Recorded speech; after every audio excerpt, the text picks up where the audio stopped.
Bismillahirrahmanirrahim. Assalamualaikum warahmatullahi wabarakatuh.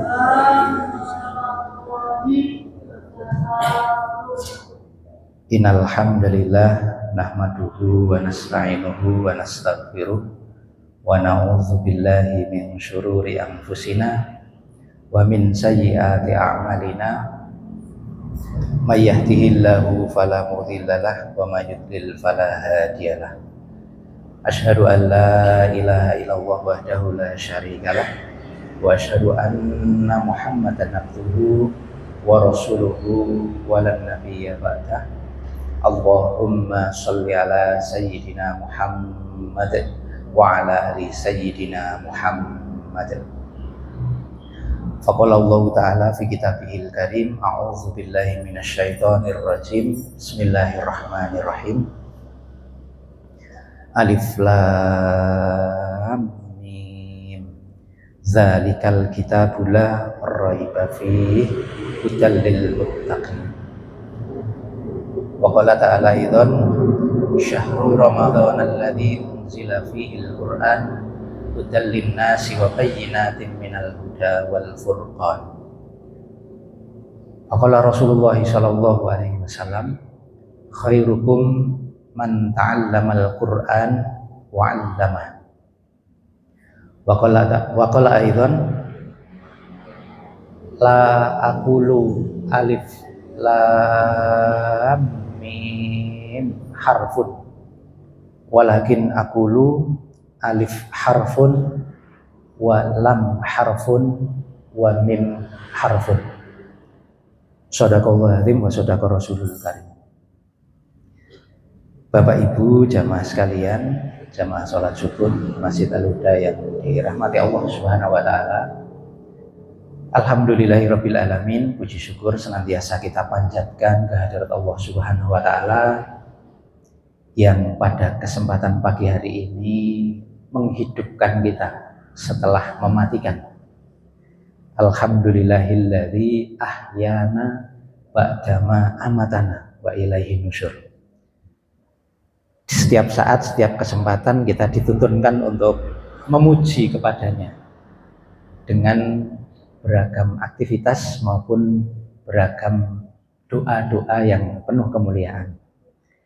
Sehingga pada kesempatan pagi hari ini kita dimudahkan untuk melangkahkan kaki kita, meluangkan dan mengutamakan waktu untuk menunaikan salah satu ibadah yang difardukan, yaitu sholat subuh berjamaah di masjid.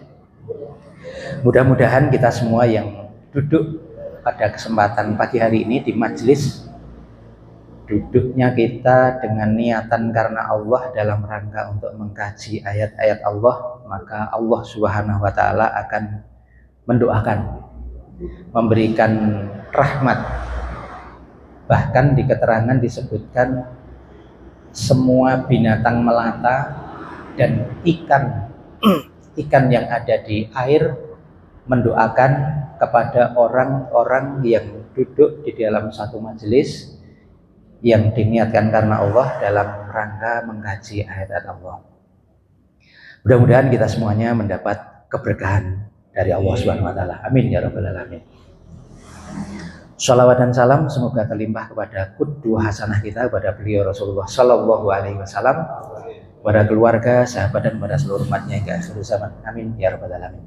Bapak Ibu jamaah sekalian, mari kita awali terlebih dahulu dengan melafazkan Ruhul Kitab ala hadiniyah Al-Fatihah.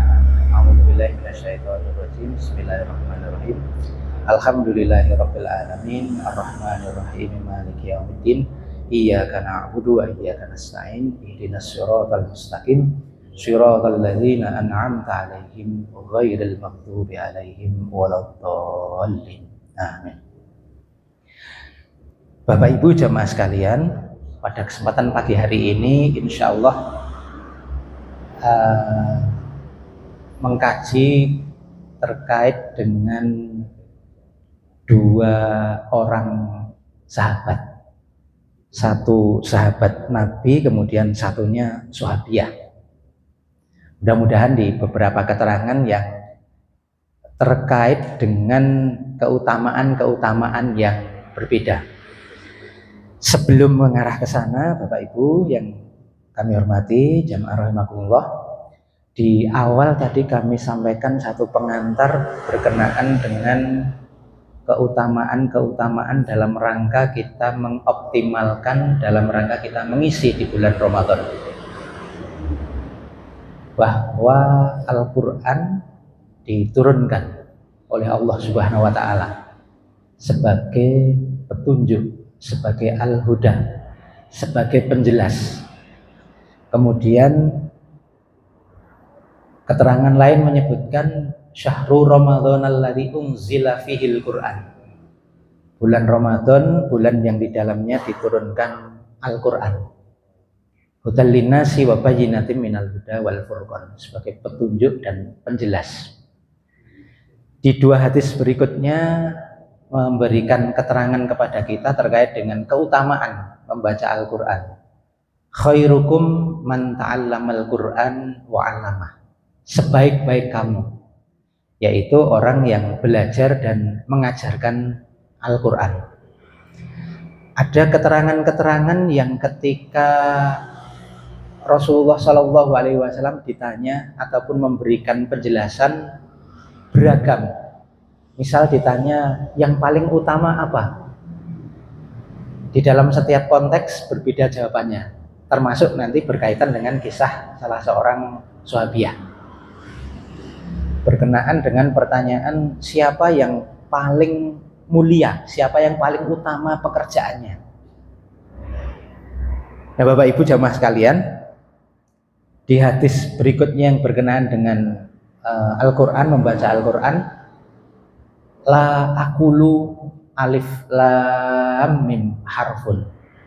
Tidaklah aku mengatakan bahwasanya alif lam mim itu satu huruf. Walakin akulu, tetapi aku berkata, Rasulullah Shallallahu Alaihi Wasallam, alif harfun, alif itu satu huruf, walam harfun, dan lam itu satu huruf, wa mim harfun, dan mim itu satu huruf. Dan setiap huruf yang kita baca dilipat gandakan oleh Allah Subhanahu wa Ta'ala. Oleh karenanya, Bapak Ibu jamaah sekalian, mari mumpung kesempatan di bulan yang mulia ini, kita optimalkan bersama dengan salah satu amal yang juga mulia, yaitu membaca ayat suci Al-Quran, baik itu di masjid maupun di rumah. Di keterangan lain juga disebutkan rumah yang di dalamnya tidak pernah dibacakan Al-Quran diibaratkan seperti kuburan, sepi. Oleh karenanya sebisa mungkin kita melakukan salah satu aktivitas di rumah-rumah kita, yaitu membaca Al-Quran. Apakah waktu subuh, waktu maghrib, waktu isya, atau waktu-waktu yang lainnya yang kita luangkan. Bapak Ibu jamaah sekalian, pada satu kesempatan Rasulullah Shallallahu Alaihi Wasallam ditanya, apakah pekerjaan yang mulia, apakah pekerjaan yang utama? Beliau menjawab, pekerjaan yang mulia, pekerjaan yang utama adalah mengurus masjid. Mengurus masjid. Nah, kisah ini melekat dengan sahabiah Ummu Mahjan. Ummu Mahjan di masjid di Madinah, di Masjid Nabawi, ada seorang perempuan yang setiap saat, setiap waktu, mungkin bahasa kita kalau sekarang itu disebut marbot. Ada seorang perempuan yang mengurus masjid. Bentuk mengurus ini jamak.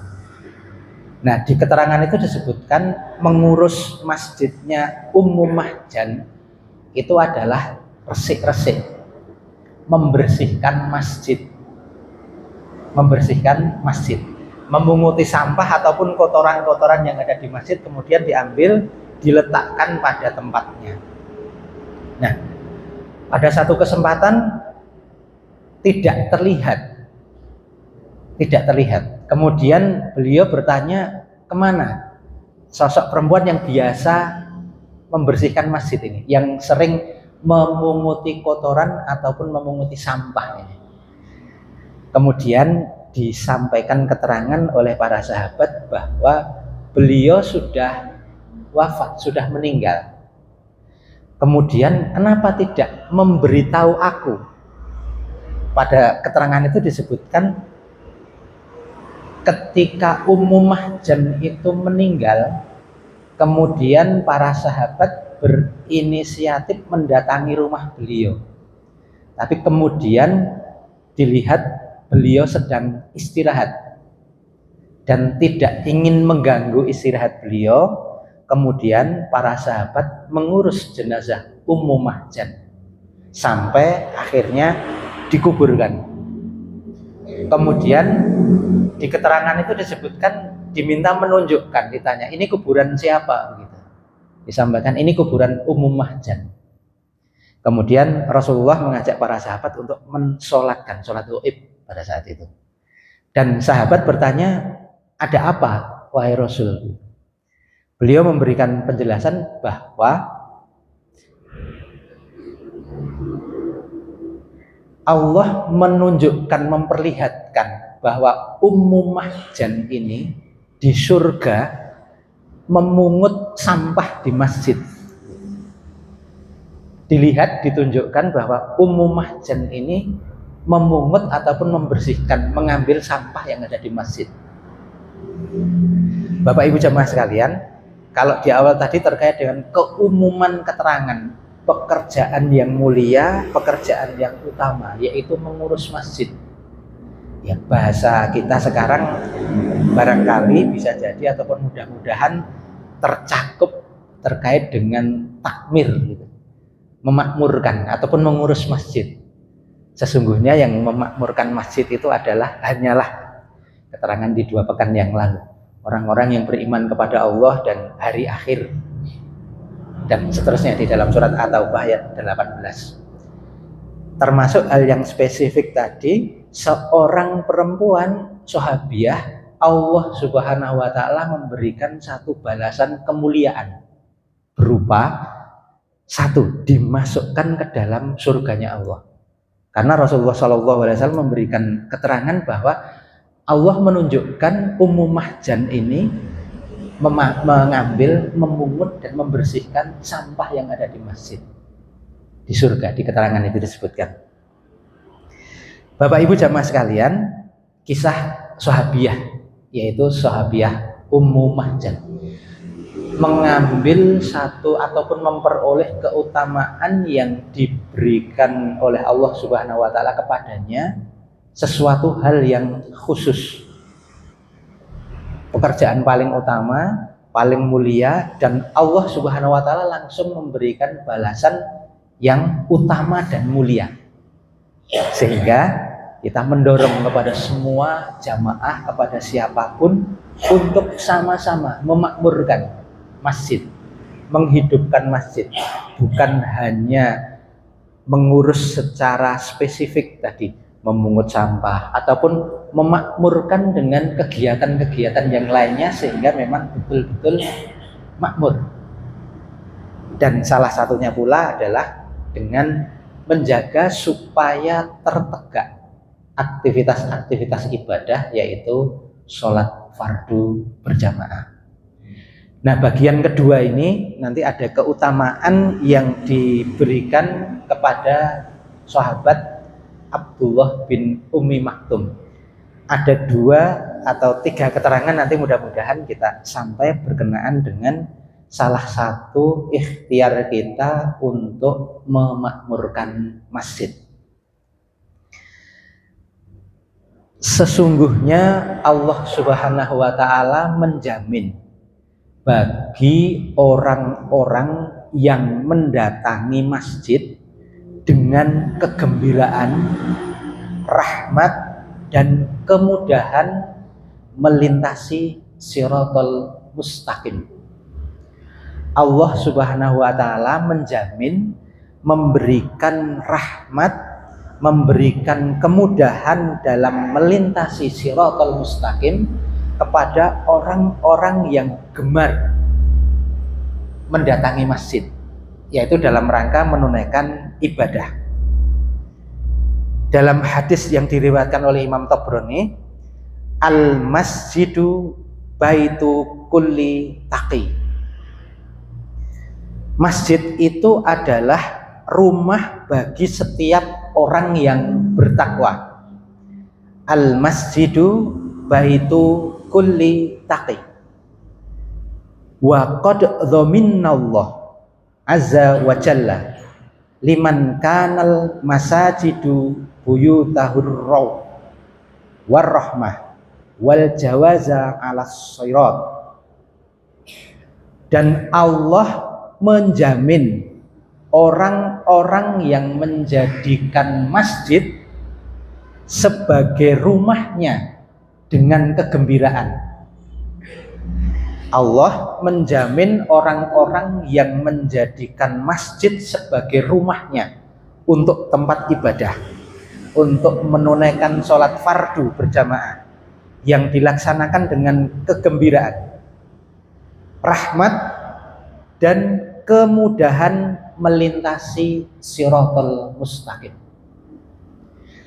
Bapak Ibu jamaah sekalian, mudah-mudahan kita terdorong, kita termotivasi untuk senantiasa menjaga di dalam waktu-waktu ibadah sholat yang 5 waktu tersebut kita ikhtiarkan semaksimal mungkin, baik ketika kita mukim maupun ketika kita safar. Ketika mukim tidak ada uzur syar'i, maka sebisa dan semaksimal mungkin kita tunaikan, kita datangi masjid, tempat sholat yang terdekat kita, atau kalau mau mencari keutamaan, mencari tempat yang paling jauh supaya langkah-langkah kakinya menaikkan derajat dan menghapus dosa dan kesalahan. Dengannya tempat-tempat ibadah, masjid, langgar, musola akan hidup, akan makmur, sehingga kemudian akan memberikan pahala ganjaran yang mengalir terus kepada orang-orang yang terlibat berinfak, bersedekah, berwakaf terhadap masjid tersebut. Mudah-mudahan kita diberikan kemampuan dan kekuatan untuk bisa menunaikan tersebut. Amin ya rabbal alamin. Kemudian yang kedua, Bapak Ibu jamaah sekalian, sholat jamaah adalah asbab, menjadi sebab dosa-dosa kita diampuni oleh Allah Subhanahu wa Ta'ala. Nah, ini nanti terkait dengan kisah Abdullah bin Ummi Maktum, hadis yang diriwayatkan oleh Imam Muslim.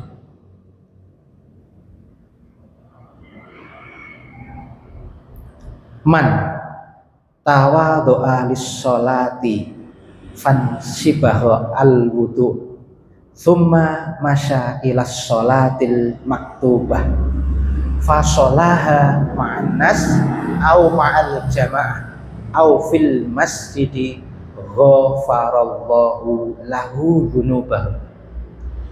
Barang siapa yang berwudu untuk sholat dengan menyempurnakan wudunya, ini menekankan karena terkait dengan kondisi di Jazirah Arab itu dingin sekali kalau malam hari, kalau siang panas, sehingga dengan kondisi dingin terkadang wudunya simple gitu. Sehingga dikhawatirkan mengurangi kesempurnaan, sehingga ada penekanan barang siapa yang berwudu untuk sholat dengan menyempurnakan wudunya, kemudian summa masya ilas sholati, kemudian berjalan untuk menunaikan sholat as-sholatil al-maktubah, sholat wajib, dan sholat bersama manusia, fa sholaha ma'an nas au ma'al jamaah, bersama manusia, orang-orang, atau bersama jamaah, au fil masajid, atau di masjid, ghafarallahu lahu dzunubahu, maka Allah Subhanahu wa taala akan mengampuni dosa-dosanya. Kisah terkait dengan Abdullah bin Ummi Maktum. Beliau termasuk salah seorang sahabat yang utama di sisi Rasulullah Shallallahu Alaihi Wasallam. Beliau juga dikenal sebagai salah satu muadzin Rasulullah selain Bilal bin Rabah. Setiap kesempatan ataupun pada kesempatan ketika Rasulullah Shallallahu Alaihi Wasallam tidak mukim memimpin peperangan, yang menggantikan menjadi imam di Masjid Nabawi adalah sahabat Abdullah bin Ummi Maktum. Kemudian keutamaan berikutnya adalah beliau menjadi salah seorang sahabat yang asbabun nuzul. Jadi ada satu kitab, satu buku yang menuliskan wanita-wanita penyebab turunnya ayat. Nah, beliau ini termasuk bukan seorang sahabiah, sosok sahabiah, yaitu sahabat yang menjadi penyebab turunnya ayat. Satu di surat yang menyebutkan berkenaan dengan berkumpulnya para tokoh, surat Abasa ayat 1 sampai 10. Jadi pada satu kesempatan berkumpul para petinggi-petinggi orang kafir Quraisy. Kemudian Rasulullah memberikan keterangan-keterangan harapannya supaya tokoh-tokoh tersebut masuk Islam. Kemudian datang seorang yang tidak bisa melihat, buta. Abdullah bin Ummi Maktum tidak bisa melihat sejak kecil. Kemudian Rasulullah Shallallahu Alaihi Wasallam melengos, mengalihkan pandangan dari Abdullah bin Ummi Maktum, sehingga ditegur langsung oleh Allah, abasa wa tawalla, yang memalingkan muka karena memprioritaskan orang tokoh-tokoh supaya masuk Islam. Padahal Abdullah bin Ummi Maktum tadi ingin mendengarkan keterangan-keterangan terkait dengan dakwah Islam dari Rasulullah Shallallahu Alaihi Wasallam. Kemudian keutamaan yang ketiga menjadi penyebab salah satu turunnya ayat yang berkenaan dengan jihad. Jadi diperintahkan untuk melakukan peperangan, semuanya berangkat kecuali orang yang punya uzur. Salah satunya adalah Abdullah bin Ummi Maktum. Nah, pada satu kesempatan beliau bertanya setelah sholat, kemudian masih di masjid, ya Rasul, saya itu sudah tua, berarti sejak kecil karena tidak bisa melihat, setiap saat sholat fardu ditunaikan berjamaah di masjid. Kemudian menyampaikan kepada Rasul, saya sudah tua dan tidak bisa melihat, apakah diperbolehkan saya tidak sholat berjamaah di masjid? Artinya sholat di rumah. Kemudian mengetahui kondisi dan keadaan Abdullah bin Ummi Maktum, Rasulullah langsung menjawab, ya boleh. Kemudian beliau, Abdullah bin Ummi Maktum, segera pergi. Kemudian Rasulullah Shallallahu Alaihi Wasallam keluar masjid seraya memanggil kembali Abdullah bin Ummi Maktum. Wahai Abdullah bin Ummi Maktum, apakah kamu mendengar azan panggilan sholat? Jawab beliau, ya mendengar ya Rasulullah. Kalau begitu kamu tetap sholat berjamaah di masjid. Nah, kisah ini ditutup pada satu kesempatan. Dari rumah beliau ke Masjid Nabawi itu banyak bebatuan dan banyak pohon kurma. Banyak bebatuan dan banyak pohon kurma. Kemudian pada satu kesempatan beliau berjalan tersandung bebatuan dan terjatuh, yang mengakibatkan luka sampai digambarkan mukanya berdarah. Kemudian beliau tetap melanjutkan, ke masjid, sholat berjamaah. Sejak seketika setelah kejadian jatuh kemudian terluka Abdullah bin Umi Maktum, setelah itu setiap saat, setiap waktu sholat, beliau itu didampingi oleh salah seorang yang menuntun, mengajak sampai ke masjid setelah kejadian itu, dan terus berlangsung lama, sehingga pada satu kesempatan beliau memberanikan, ini siapa? Kemudian bertanya, wahai, siapa engkau? Kok setiap saat waktu sholat fardu berjamaah engkau mengajak dan menuntunku? Kemudian jawaban seseorang yang ditanya oleh Abdullah bin Maktum, tidak usah engkau bertanya siapa aku dan tidak usah mendoakanku. Beliau terkaget. Kemudian orang yang ditanya tadi menjawab, aku adalah iblis. Abdullah bin Maktum bertanya, kenapa engkau melakukan ini? Kemudian iblis yang ngembo-embo berwujud seorang tadi menyampaikan, apakah kamu masih ingat kejadian dulu pada saat kamu berangkat menuju masjid, kemudian tersandung batu, terjatuh, mukamu terluka sampai berdarah, kemudian kamu tetap berangkat menuju masjid? Iya, aku masih ingat. Kemudian disampaikan oleh iblis tadi, aku mendengar pada saat itu, mendengar malaikat berkata, Allah subhanahu wa ta'ala mengampuni separuh dosa dan kesalahan.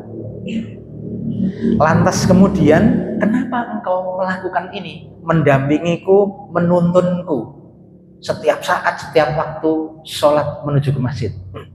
Jawaban iblis tadi adalah, aku khawatir kalau engkau tidak ada yang mendampingi dan menuntun, kemudian kamu tetap berjalan dan terjatuh lagi untuk yang kedua kalinya, aku khawatir Allah subhanahu wa ta'ala akan mengampuni seluruh dosa dan kesalahan. Hadis riwayat Imam Muslim tadi menyebutkan, Bapak Ibu jamaah sekalian, barang siapa yang berwudu untuk sholat dengan menyempurnakan wudunya, kemudian berjalan menunaikan sholat wajib, sholat bersama manusia, bersama jamaah di masjid, maka Allah akan mengampuni dosanya. Mudah-mudahan kita diberikan kemampuan, kekuatan, dan keistiqomahan oleh Allah Subhanahu wa Ta'ala untuk menjaga nikmat yang Allah berikan kepada kita, nikmat kesehatan, untuk senantiasa beribadah dan memakmurkan masjid. Amin ya rabbal alamin. Mari kita tutup. A'udzubillahi minasyaitonirrajim. Bismillahirrahmanirrahim. Alhamdulillahirabbil alamin. Allahumma shalli ala sayidina Muhammad wa ala ali sayidina Muhammad. Rabbana hab lana min azwajina wa dhurriyyatina qurrata a'yun waj'alna lil muttaqina imama. Rabbana zalamna anfusana wa illam taghfir lana wa tarhamna lanakunanna minal khasirin. Allahumma arinal haqqo haqqo warzuqna ittiba'ah wa arinal batila batila warzuqna ijtinabah. Allahumma ansur ikhwanana al-muslimina wal mujahidina fi kulli makan wal zaman. Rabbana atina fid dunya hasanah wa fil akhirati hasanah wa qina adzabannar wa qina adzabannar wa qina adzabannar. Wa sallallahu ala sayidina Muhammadin wa ala alihi wa sahbihi wa barik wa salim walhamdulillahi rabbil alamin. Assalamualaikum warahmatullahi wabarakatuh.